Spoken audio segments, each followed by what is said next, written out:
கிருஷ்ணர் ராதையை காதலித்தாலும் திருமணம் செய்யாதது ஏன் என்ற ரகசியம் தெரியுமா? இங்கே நாம் கடவுளின் கதை பற்றி பார்க்க போகிறோம். ஆம், கிருஷ்ணர் மற்றும் ராதைக்கு இடையே இருந்த இருநூத உறவு பற்றி பார்க்க போகிறோம். கிருஷ்ணர் என்ற பெயரை சொன்னாலே அடுத்து ஒட்டி பிறந்த வார்த்தை போல நம் மனதுக்குள் ஓடும் மற்றொரு வார்த்தை ராதை என்பதுதான். இவர்கள் இருவருக்கும் அப்படி என்னதான் உறவு இருந்தது? காதலுக்கு உதாரணமாக இருவரும் சொல்லப்பட்டாலும் கிருஷ்ணர் ராதையை திருமணம் செய்து கொள்ளவில்லை.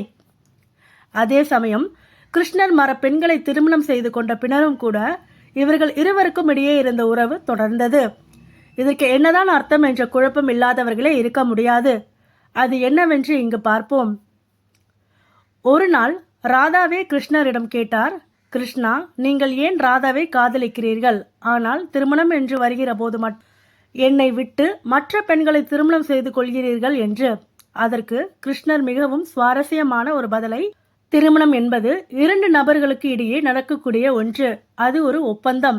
ஆனால் அது எப்போதுமே இரண்டு உயிராக தான் இருக்க முடியும். ஆனால் காதல் என்பது அப்படி இல்லை. அது ஒரே உயிராக மட்டும்தான் இருக்க முடியும். நாம் இருவரும் எப்போதும் ஒரே உயிர்தான், இரண்டு நபர்கள் அல்ல என்று சொன்னாராம். நமக்கு இடையே தேவலோக பந்தம் இருக்கிறது. ஆனால் பூலோக திருமணம் நம் இருவருக்கும் சாத்தியமில்லாத ஒன்று என்று கூறியிருக்கிறார் கிருஷ்ணர். நம்மால் கணவன் மனைவி ஆக முடியாது என்று கிருஷ்ணர் சொன்னாலும் ராதைக்கு ஒரு சத்தியம் செய்து கொடுத்திருக்கிறார். அது என்னவென்றால், இந்த உலகத்தில் யார் ஒருவர் என்னை பற்றி நினைத்தாலும் என்னுடைய பெயருக்கு முன்னால் உன்னுடைய பெயர்தான் அவர்களுக்கு நினைவுக்கு வரும். என் பெயருக்கு முன்னால் ராதை கிருஷ்ணர் என்று உன்னுடைய பெயரை தான் சொல்வார்கள். என்னுடைய மற்ற எந்த மனைவியுடைய பெயரும் ஞாபகம் வராது. ஏனென்றால் உன்னுடைய அளவிட முடியாத எந்த எதிர்பார்ப்பும் இல்லாத காதலுக்கு முன் மற்ற எதுவும் இவ்வுலகில் பெரியதில்லை. ராதை மற்றும் கிருஷ்ணருக்கு இடையே இருந்த காதலுக்கு பராக்கியா என்று பெயருண்டு. கணவன் மனைவி போல் வாழ்ந்தாலும் இருவருக்கும் திருமணம் செய்து கொள்ளவில்லை. ராதை மற்றவருக்கு மனைவியாகிவிட்ட பின்னரும் கூட கிருஷ்ணரை மறக்க முடியவில்லை. ஏனெனில் இருவரும் சிறு வயது முதலே நண்பர்களாக இருந்தனர். அதனால் ராதையால் கிருஷ்ணரை மறக்கவே முடியவில்லை. எப்போதுமே கிருஷ்ணருக்கு ஓடி வந்து ராதை நிற்பாள். கிருஷ்ணரும் அவளுடன் விளையாடுவார். இப்படி ஒரு விஷயம் ஓடிக்கொண்டிருக்க மற்றொரு கதையும் சொல்லப்படுகிறது. அது என்னவென்றால், கிருஷ்ணர் சிறு வயதில் இருக்கும் பொழுது ராதை தான் கிருஷ்ணனுக்கு துணையாக வீட்டில் இருப்பாளாம்.